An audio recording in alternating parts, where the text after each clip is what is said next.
Greater Noida के निकी हत्याकांड में आरोपी ससुर को भी पुलिस ने गिरफ्तार कर लिया है। आरोपी ससुर सतवीर को पुलिस ने सिरसा चौराहे से गिरफ्तार किया।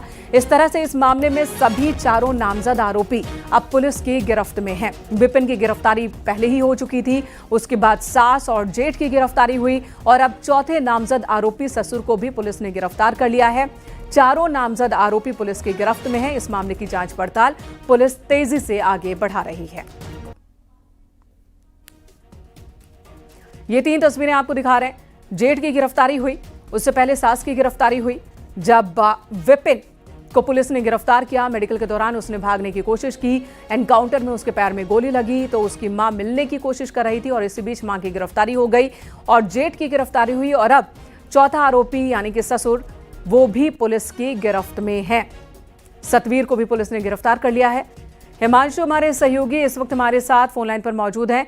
हिमांशु, चारों गिरफ्तारियां हो चुकी है, उम्मीद करें कि इस मामले में तेजी से कार्रवाई होगी। अब जाहिर तौर पे चारों जो नामजद आरोपी थे, निकी का पति विपिन, इसके अलावा जेठ रोहित और सास दया और ससुर सतवीर, इस चारों की गिरफ्तारी हो गई है। सबसे पहले गिरफ्तारी जो है वो विपिन की हुई थी और विपिन एनकाउंटर में भी उसको गोली लगी थी। इसके बाद उसकी मां को जैसे ही ये सूचना लगी, लिहाजा अपना भेष बदल के वहां पहुंचने की कोशिश की थी अस्पताल, और पुलिस क्योंकि लगातार फॉलोअप कर रही थी और उस दौरान उसको गिरफ्तार किया गया, यानी रविवार को गिरफ्तार किया गया। और उसके बाद ताबड़तोड़ तरीके से लगातार पुलिस ट्रेस आउट कर रही थी और छापेमारी कर रही थी। तो जो जेठ है रोहित और जो ससुर है सतवीर, उन दोनों की भी गिरफ्तारी कर ली गई है लगातार, क्योंकि पुलिस ने टीमों का गठन किया हुआ था। और आपको बता दें कि टेक्निकल मैनुअल सर्विलांस के जरिए, इसके अलावा आपको बता दें थानेवार टीमें बनाई गई थी और खुद एसओजी की टीम्स लगी हुई थी गिरफ्तारी के लिए। ट्रेस आउट करते हुए चारों लोगों को अब गिरफ्तार कर लिया गया है, जिनमें से एक व्यक्ति जो मुख्य आरोपी है विपिन, उसको जेल भेज दिया गया है। तो बाकी अन्य 3 आरोपी हैं, उनको लिखा पढ़ी डॉक्यूमेंटेशन के बाद आज कोर्ट में प्रोड्यूस करेंगे। उसके पहले मेडिकल कराया जाएगा और कोर्ट में प्रोड्यूस करने के बाद इन्हें भी जेल भेजा जाएगा। जी धन्यवाद हिमांशु। तो चारों आरोपी अब पुलिस की गिरफ्त में है, एक न्यायिक हिरासत में है, बाकी 3 को कोर्ट में पेश किया जाएगा और आगे की कार्रवाई में पुलिस जुटी हुई है। जांच पड़ताल भी चल रही है। अभी तक जो साक्ष्य, जो गवाह सामने आए हैं, उन्हें जोड़ने की कोशिश में पुलिस की टीम।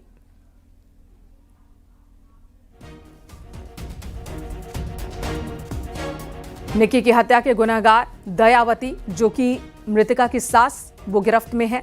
रोहित भाटी जेठ, वो भी पुलिस की गिरफ्त में है। सतवीर भाटी ससुर निक्की का, वो भी पुलिस की गिरफ्त में है। और विपिन भाटी को सबसे पहले पुलिस ने गिरफ्तार किया, पति, जिस पर आरोप है कि इसने पहले निक्की की पिटाई की, फिर ज्वलनशील पदार्थ डालकर लाइटर से आग लगा दी। सबसे पहले बेटे की गवाही वाला एक वीडियो वायरल हुआ। वहीं निक्की की जेठानी और उसकी बड़ी बहन, जिसने केस दर्ज करवाया है, वो खुद चश्मदीद भी है इन सभी चीजों की। मारपिटाई परिवार में अक्सर हुआ करती थी निक्की के साथ और बहन के साथ भी। इस मामले की गवाह भी है वो, साथ ही आरोप दर्ज कराने वाली भी है निक्की की बड़ी बहन, जो एक लड़ाई की शुरुआत करती हुई और निक्की को इंसाफ मिले, इसकी मुहिम चलाई जा रही है।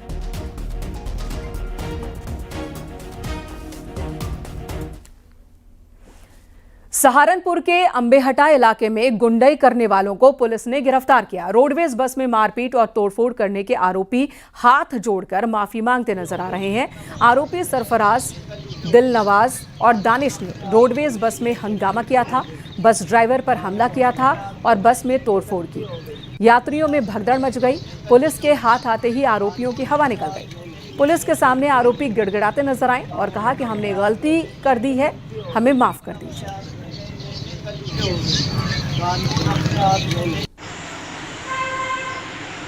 कानून हाथ में नहीं लेंगे, गलती होगी। कानून हाथ में नहीं लेंगे, गलती होगी। कानून अपने हाथ में नहीं लेंगे, गलती हो गई। कानून अपने हाथ में नहीं लेंगे, गलती हो गई। कानून अपने हाथ में नहीं लेंगे, गलती होगी। कानून अपने हाथ में नहीं लेंगे, कानून हाथ में नहीं लेंगे, गलती होगी। कानून हाथ में नहीं लेंगे, गलती होगी। कानून अपने हाथ में नहीं लेंगे, गलती हो गई। कानून अपने हाथ में नहीं लेंगे, गलती हो गई। कानून अपने हाथ में नहीं लेंगे, गलती होगी। कानून अपने हाथ में नहीं लेंगे। इधर गाजियाबाद में भोजपुर क्षेत्र के कलछीना गांव में बिजली चोरी करने वालों पर बड़ी कार्रवाई हुई। बिजली विभाग की टीम ने छापेमारी के दौरान 187 मकानों की जांच की, जिसमें 74 जगहों में बिजली चोरी पकड़ी गई, जिन पर एक्शन लेते हुए केस दर्ज किया गया। इसके अलावा 20 ऐसे मकान मिले जिन पर 1 लाख रुपए से ज्यादा का बिल बकाया है। बिजली विभाग ने 5 मीटर जब्त किए हैं और 25 बकायेदारों के कनेक्शन काट दिए हैं।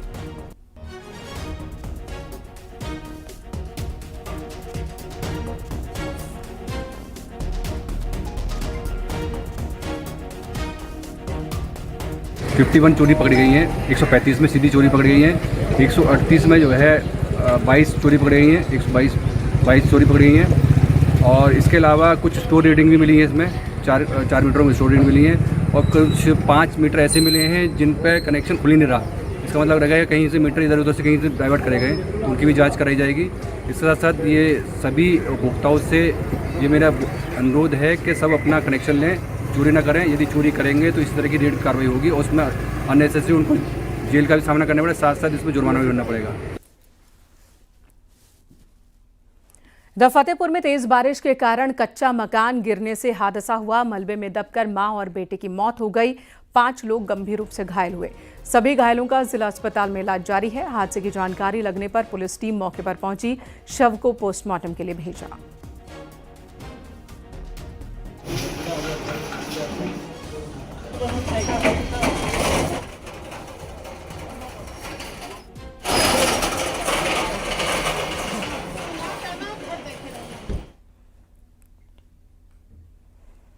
उधर बांदा में मोमोज खाने के बाद 35 लोग बीमार पड़ गए। बीमारों को अस्पताल ले जाया गया, इनमें 20 बच्चे भी शामिल। सभी को पेट दर्द, उल्टी की शिकायत होने लगी। सभी को पहले CHC बहेड़ी लाया गया, जहां शुरुआती इलाज के बाद इन्हें मेडिकल कॉलेज रेफर किया गया। बाकी लोगों का गांव के ही हॉस्पिटल में इलाज चल रहा है। सभी फूड पॉइजनिंग के शिकार हुए हैं। बताया जा रहा है कि इन लोगों ने एक ठेले से मोमोज लिया था। पुलिस ने ठेले वाले का सामान जब्त किया है। मोमोज के सैंपल जांच के लिए भेजे हैं।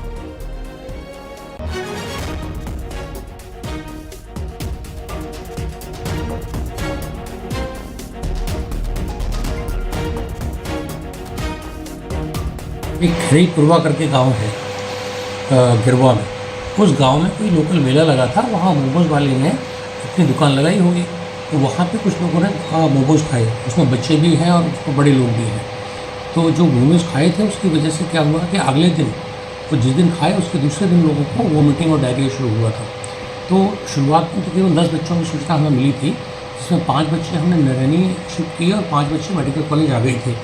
तो नैनी वाले बच्चे तो सुबह ठीक हो गए, 3 बच्चे तो गाँव में पहले ही पहुँच गए थे। और उसके बाद जो धीरे धीरे जो पेशेंट यहाँ आना शुरू हुआ, क्योंकि हमारी टीम जब वहाँ पहुँची तो लोगों को फाइंड आउट किया कि इसमें किसी बच्चे को कोई समस्या तो नहीं है।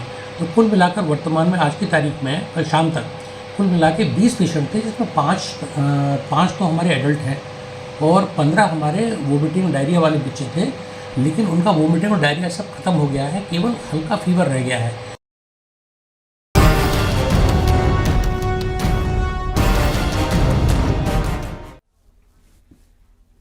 बुलंदशहर में भीषण सड़क हादसे में 9 लोगों की मौत हो गई, 50 लोग जख्मी हुए। 8 लोगों की मौत मौके पर ही हो गई थी और एक की जान इलाज के दौरान चली गई। तेज रफ्तार कंटेनर ने श्रद्धालुओं से भरे ट्रैक्टर ट्रॉली में टक्कर मारी थी। सभी श्रद्धालु कासगंज से राजस्थान के गोगा मेड़ी जहारवीर जा रहे थे। गोगा जी के दर्शन के लिए हादसा इतना भयानक था कि ट्रैक्टर पूरी तरह से क्षतिग्रस्त हो गया। क्रेन की मदद से ट्रैक्टर को सड़क से हटाना पड़ा। घायलों को नजदीकी अस्पताल ले जाया गया। हादसे की जानकारी मिलने के बाद डीएम एसएसपी मौके पर पहुंचे। सीएम योगी ने हादसे पर दुख जताया है। मृतकों के परिजनों को सांत्वना दी। उन्होंने अधिकारियों को घायलों के बेहतर इलाज के निर्देश दिए। हादसे की जानकारी मिलने पर मेरठ कमिश्नर और डीआईजी घायलों का हालचाल जानने अस्पताल पहुंचे। सीएम योगी ने मृतकों के परिजनों को 2-2 लाख रुपए की आर्थिक मदद देने के निर्देश दिए। साथ ही हादसे में जख्मी 50 लोगों को 50-50 हजार की सहायता राशि देने की बात कही गई। राज्य सरकार सभी घायलों के इलाज का खर्च भी उठाएगी। सुबह एक सूचना मिली कि यहाँ पर एक ट्रैक्टर ट्रॉली को एक कैंटर ट्रक ने हिट किया है। ये ट्रैक्टर ट्रॉली कासगंज में सोरो क्षेत्र से आ रही थी, जिसमें लगभग 61 लोग सवार थे। और एक्सीडेंट में तुरंत सूचना पर यहाँ पर स्थानीय पुलिस प्रशासन ने हरकत में आई और घायलों को अस्पताल में भेजा गया, विभिन्न अस्पतालों में। और इस पूरी घटना में 8 लोगों की मृत्यु की पुष्टि अभी तक चिकित्सकों द्वारा की गई है। और कुछ लोग हैं जो वैसे तो ये चिकित्सक बेहतर बता पाएंगे, लेकिन जो अब तक की सूचना है लगभग 3 लोगों को क्रिटिकल बताया गया है और अन्य जो हैं उसमें लगभग 10 के लगभग घायल भी बताए गए हैं, जिनका भी इलाज चल रहा है।